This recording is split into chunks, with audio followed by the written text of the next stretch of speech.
boys and girls, Northwest Bushcrafter. Thought I'd bring you a very quick video. Nice little kit video for you, this one. Obviously we've got our little trip planned. Myself and Nicholas, and we're gonna go to a cracking little spot that he pointed out to me. That obviously is featured in a couple of my videos. We're going to get ourselves up there. We're going to spend the whole day down there, and we're going to have a good old crack. And in theory, we're going to set up a little bit of a camp, a little bit of a day camp, and probably look at putting a few things in place for at any other point in the future if we come back and use the place again. So what I thought I'd do is go through a few of the little bits of kit that I'm going to be taking with me, just to give you guys an idea. Now, generally speaking, bottom half of me, I'm always going to be wearing some form of combat pant, whether it be 95 DPM or new MTP or olive green, or even black. But generally speaking, I'm always going to wear a nice pair of combat pants like that. And generally speaking, with the weather the way it is at the minute and the temperatures the way they are at the minute, there's probably going to be a pair of thermals under there as well. But there you go. But I wanted to show you, obviously to some degree, what I'm going to be wearing up top. This is a new purchase, and this here is a tactical recon hoodie in olive green, and it's a fleece as well. It is a fleece. I've had my eye on it for a little bit, and I was thinking to myself, shall I get that? Because I've got something similar, but it hasn't got the hood. And I thought, you know what, no, for 30 quid from Nick's Kit in Oldham, it's a bargain, so I thought I'm having that. And you've got two Velcro patches on the top of either shoulder, on either sleeve, so obviously you can whack some patches on there. It's got these little thumb holes in it, and obviously that's to put your thumb through, and obviously that's going to hold those sleeves down. Now, I'll be honest with you, there's a lot of length in the sleeves, and I have not even bothered using that. They're fine as they are. It's got a nice draw cord at the bottom, one on either side there, so obviously you can tighten it up around the bottom here. It's got a nice sleeve pocket on this side, and it's actually got two on that side, and there's also a little pen pouch in there as well. And then there's also these mid-level pockets. Now I really like them, and they're really, well, I say they're quite big. They are sort of pretty decent size, and within them there's kind of there's like another little pouch pocket within it, and this one's got a pen pocket and then another little pouch pocket within it. And obviously, if you look at the top of it, it's got a very high collar, so it literally covers the bottom of your face, and then obviously it's got this hood on it as well. And like I say, all in all, an absolutely cracking bit of kit, and loving the olive green as well. So that's what we shall be wearing up top. Given the fact that, generally speaking, probably is going to be a bit windy. I've got this old job here, and it's US woodland camo.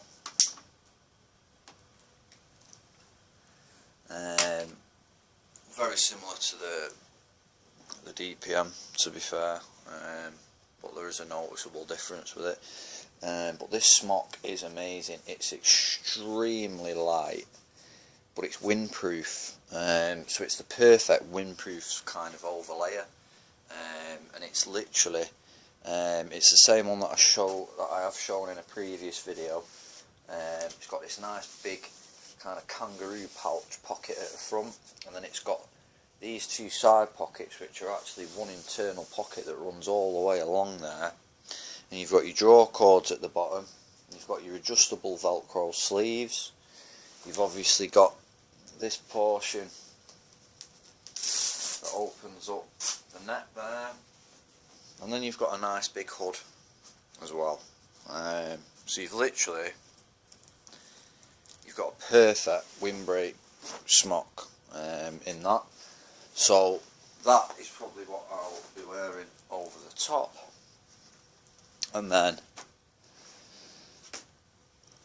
you know, I can't tell you enough how much these come in handy. It's not just good to have a pair of workable gloves for doing your cooking and stuff like that. It's also good to have a pair of proper decent gloves, do you know what I mean, in general. And I literally, I swear by these. I've had these for years, these seal skins, and they're still fighting fit, do you know what I mean? And I think I only paid about 25 quid for them. I think they were at a retail for about double that. But again, one of the many bargains that I've managed to get over the years. So I thought I'd give you a quick glance over obviously those three main items, which are going to definitely come in handy while we're up and about doing what we're doing up there. And then I thought I'd show you obviously the rest of the kit that I'm going to bring up there. And that's the real treat really, let's face it. That's the goodies. That's the goodies. So we've got our day pack there.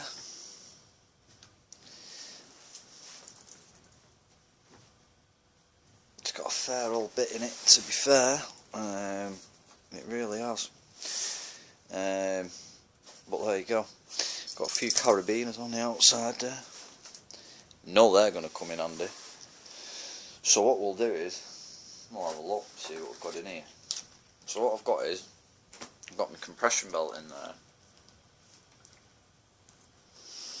Now that's usually what I'm going to put on and wear when I actually get to wherever we're going.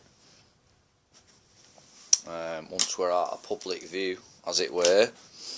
And obviously I'm going to sling on my knife and my parang, because it's the easiest, simplest way to do it. Simple as that really. So let's see what we've got.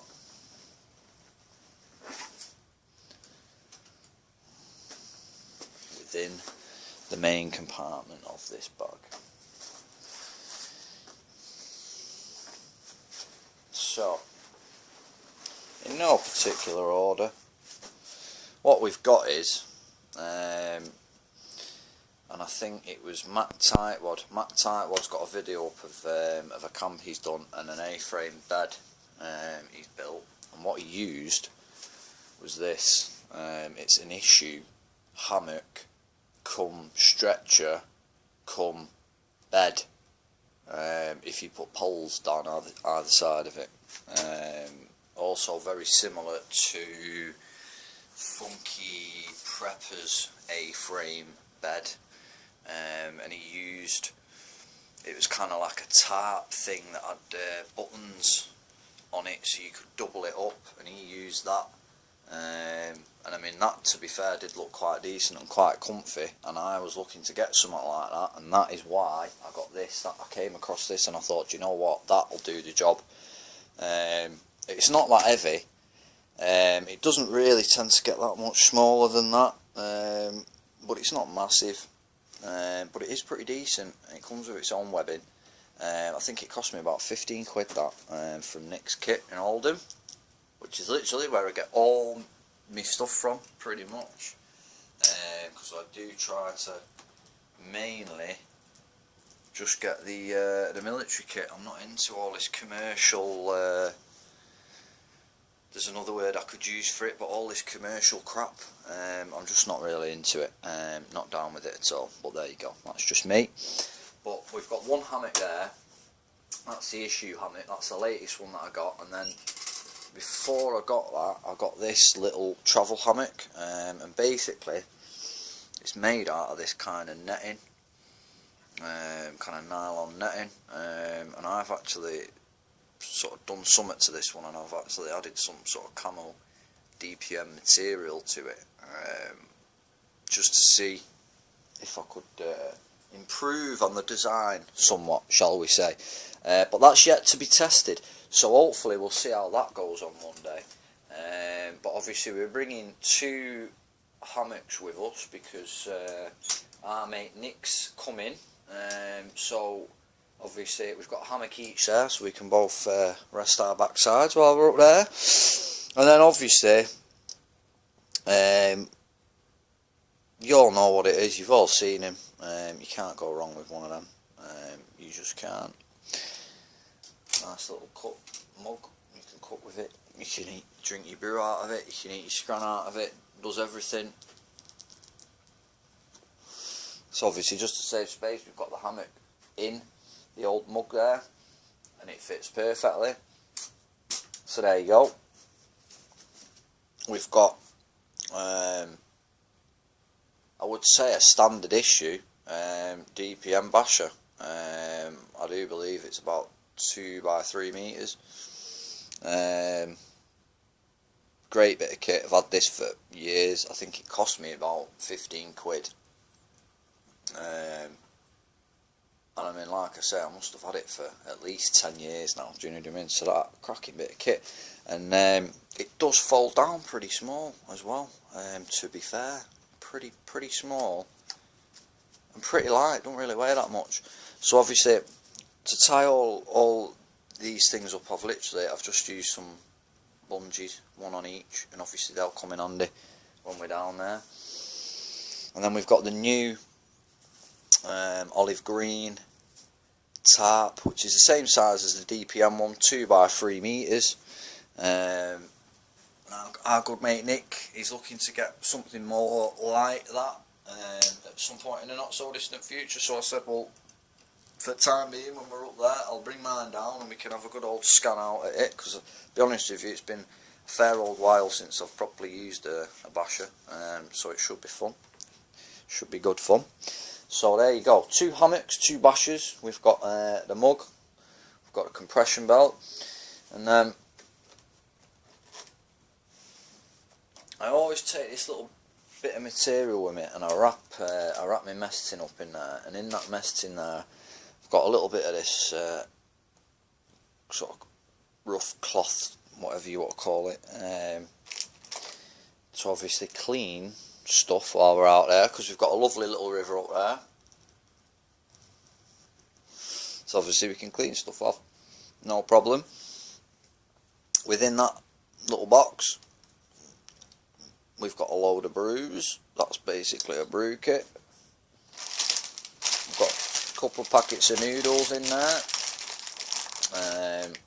I don't know if that's what I'm going to be sticking to for the time being, or whether I'm going to be possibly getting something else in there, I don't know, but that's just in there for the time being, because we're not really going up there to gourmet or anything. Obviously we're going up there to kind of have a good scout about, get a spot sorted, get a day camp up and get cracking. So there you go. So obviously that there is your main compartment, bar this. Now I'm sure there's going to be a lot of people out there who know exactly what that is. Obviously the fire dragon, I've seen many videos on it myself, obviously that's how I ended up hearing about it originally. Seems to be cracking stuff. I've bought some blocks some of the actual blocks that they do to replace the hexamine for the hexamine burners, because the hexamine stinks and this stuff doesn't. It is really good.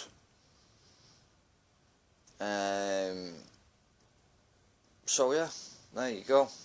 We've got ourselves a bottle of this, because I've not tested the gel. Now obviously I've tested the tablets. The tablets do work really well, so I don't think I'm going to have any problem whatsoever using the tablets. So obviously the gel, like I say, should do pretty much the same thing. But like I say, we're bringing it up there just in case, because that valley is pretty damp. So it's one of them, really and truly.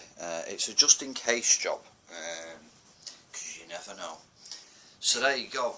That's the majority of the major components of the kit that we're going to be kind of using up there, to keep ourselves comfy and fed and brewed up.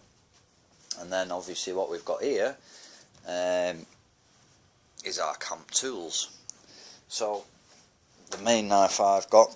Now I've heard a lot of people say a lot of bad things about these because they've got hollow handles.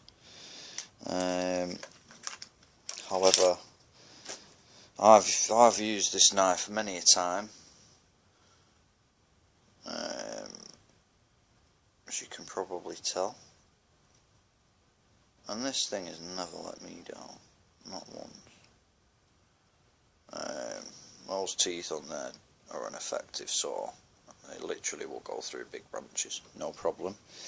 And obviously since I've had it, I've actually reprofiled the blade, because when I got it, I'll be honest with you, the blade was pants. So obviously on that basis, I kind of thought, well, I need to do something about that, do you know what I mean? So obviously all these little bits, and this is an envelope, so obviously it's two pieces of paper together here. Oh, that's good. It doesn't seem to be working as well. This was literally going through this like hot knife through butter, but basically it is pretty damn sharp. Like, it's not by any standards the sharpest knife in the world, but I tell you now, it more than does the job, because it chopped my finger right off. Just lightly running your finger across it, you can tell it is damn sharp. And that for me, literally is my main knife. You can't go wrong with that. You literally can't go wrong, and it's one of the best survival knives going, because within that there is a sharpening stone, there's a load of paracord, there's the knife, there's a fishing kit, there's matches, there's a catapult, there's a ferro rod, there's a skinning knife, and I think that's about it. But there's a lot of gear in there anyway, so that cracking little job. And then I'd say probably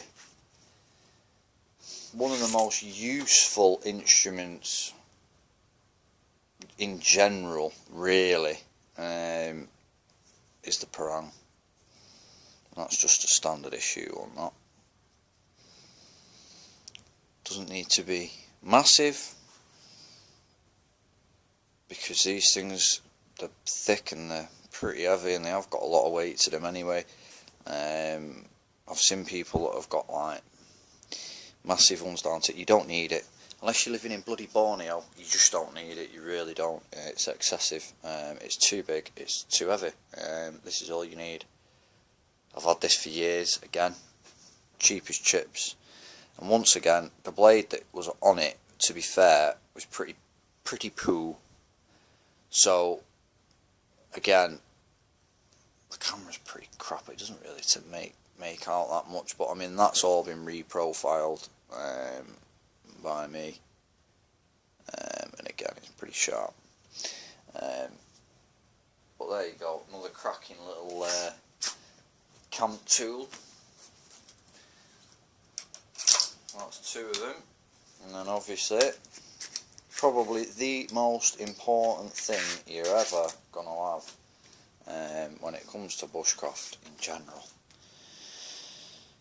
is obviously an axe. Now, generally speaking, given the fact that we're not felling trees and we're not doing excessive kind of axe work, you know, something small and dandy like that is absolutely what you need, because you've got your hammer,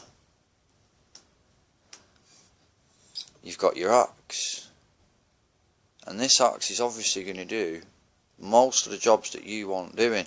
Now again, when I got it, the profile on it was pants, so that has been redone, and again is extremely sharp, and it is effective. Do you know what I mean? I've used it many times. I've had this for years, literally. All three of these I've had for years, and they have never let me down. Obviously, this one I've wrapped myself just to give it a bit more of a personal touch. And obviously they all match. They're all kind of OG. Obviously the prong I've wrapped as well. Again, to give it a bit of a nice touch there. So there you go. So we've got tools covered. We've got comfiness covered. We've got our hammocks for seating and chilling out in. We've got our bashes covered. So we've got our shelter covered and sorted. And what we're also bringing with us is hexi stove, and actually instead of hexamine I've actually got some fire dragon blocks in there now, because that's generally what I burn in there. I don't tend to use the hexamine blocks with it anymore. And then I've got my little fire lighting kit in here. We've got birch bark, we've got some matches, we've got ferro rod, magnesium, we've got char cloth, we've got cotton wool, and we've got some alcohol wipes as well. Something that generally speaking most people don't really ever think of. But let me show you what I'm talking about. It's literally just a little alcohol wipe, and obviously they're good to clean stuff. It's just got alcohol on it, so obviously if you put a spark to it, I shall give you a little demonstration, eh? If you put a spark to it, or a flame to it, or anything to it,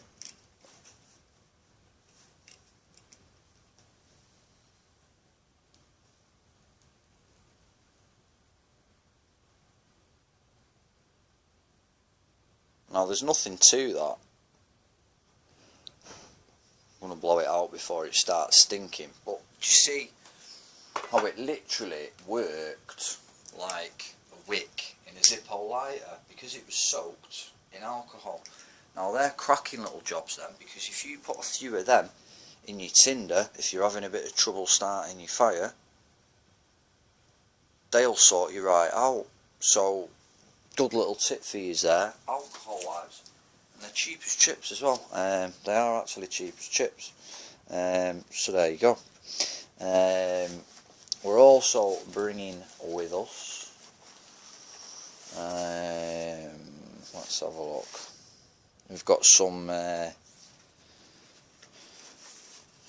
of high-vis guy rope for anything that we're going to be doing that's kind of in the way of where we're moving about, just so it isn't too camouflaged and we don't end up breaking our neck or somebody else by walking in there and not seeing it. So we've got some high-vis stuff, and then we've got some normal paracord, so we can sling the other basher up, because one of the bashers is kind of pre-strung, if you like, so you can literally kind of open it up, the DPM one, open it up It's got ridgeline in there, it's got a few other lines on there, so it's literally near enough ready to go. So we just need to sort the other basher out, so that's going to be for that. And then we've got our Sea to Summit titanium spoon, and this is awesome because literally it's all I ever use. I bring that one thing with me, it's light as anything, it's probably one of the lightest bits of kit I've got, and it's awesome. And it's also, I'll tell you what it is good for, it's very good for MREs. Look at the length of that. Very, very, very good for getting into MREs, that. Cracking little bit of kit. We've got one of the high powered Cree LED torches in there. Never mind all this through night business, however bloody much they are. There's 3 AAA batteries in there, and that cost me €4 in Italy. And I tell you now, that's cracking, and it's focusable as well. You can pull the top in and out and actually get a thin focus beam. They're awesome. You cannot beat them. I don't know how much them through night things are, but I tell you now, I'm not even bothering to find out, because for what this is and how much it costs, it's definitely better in a lot of respects. They're just a bit excessive really, but anyway, never mind. So there we go, we've got a bit of light. Now we don't expect to be there when it's particularly dark, if I'm being honest, but just as one of those general kind of things to have with you, I thought we'll whack that in there just in case.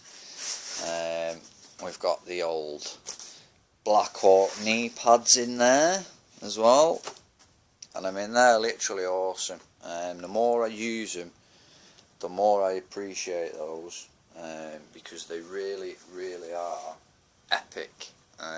They've protected my knees so well so far, and like I say, when you're out and about, quite a lot of the time,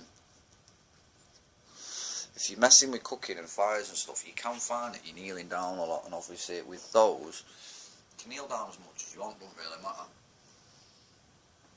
So there's that for you. What we've also got is, we've got this little job. Now again, it's not very heavy.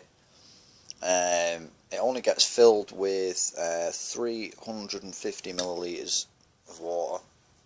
But what I do with that is, I put boiling water in that.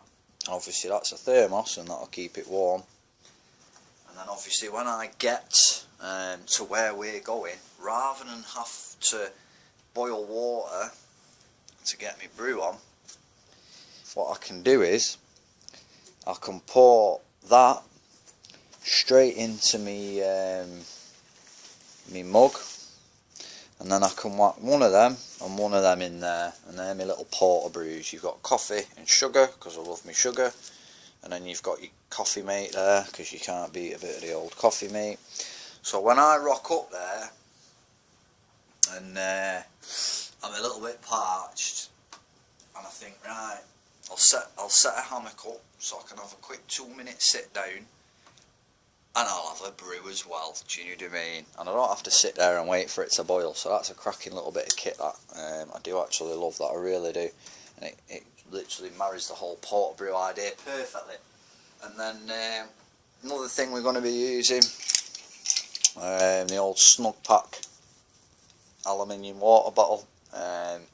Literally when it's empty it weighs nothing, so you can't begrudge bringing it along really, and this is ideal, to be fair, to be strapped on to the outside of whatever you're carrying.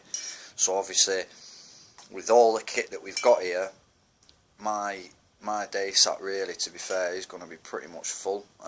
So this little job here I can clip on the outside, and that can tag along with us, no problem.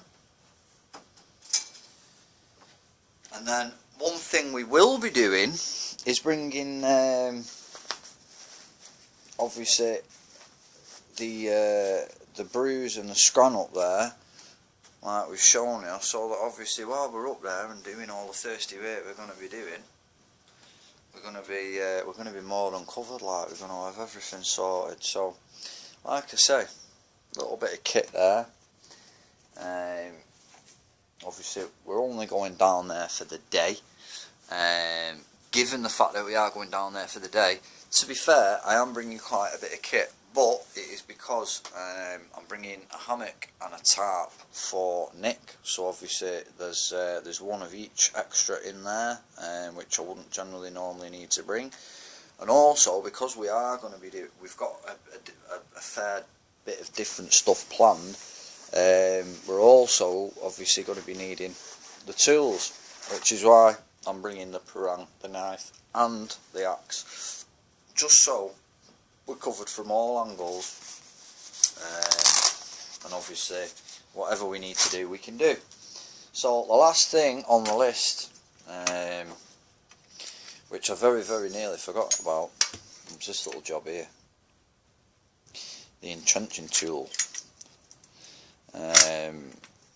So what we're obviously going to be doing is we're going to be taking this along with us.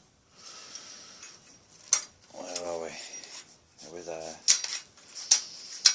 And screw him up. There we go. So we're going to be taking that with us as well.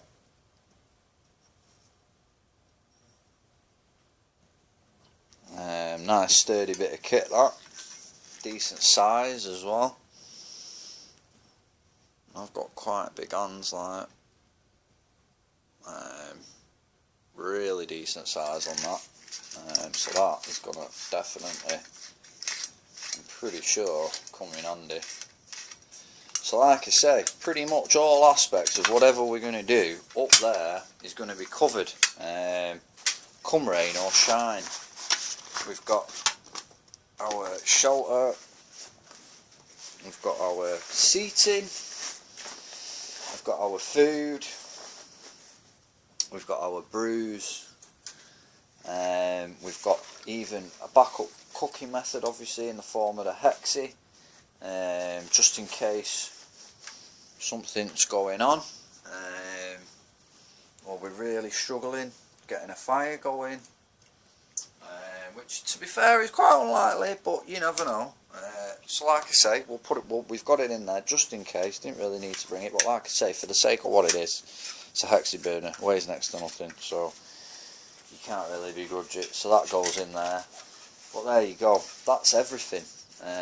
That's everything that we are literally going to need while we're up and about doing what we are doing. So like I say, good bits of kit. There's nothing expensive as well in all those bits of kit. It's quite a light load, to be fair.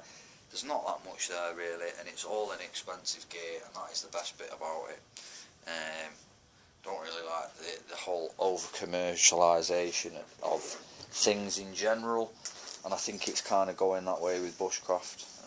There's a lot of people kind of cashing in on the fact that there's more people getting into it, and if I'm being honest, like I say, I think they are getting a little bit greedy with it, like, and some of the prices that you see for some of the things that they've got going, I think they can be a little bit ridiculous. Don't know whether that's just me or whether that's anyone else, but this is one of the reasons why I generally stick to all the military kind of kit. Generally speaking, it's fairly cheap, and usually it's really good, and usually bulletproof as well, which is one of my favourite terms. But there you go. So obviously we've got everything we are going to need for our day up there. And obviously, just to give you guys an idea of what we're taking up there, what we're going to be using, and then obviously when we're up there on Monday, we shall give you hopefully a decent video of what we're doing up there, what we're getting up to, how much fun we're having, So obviously, hopefully, you can join us on that one. So we'll leave you with that, ladies and gents, and I shall see you very soon. Northwest Bushcrafter, over and out.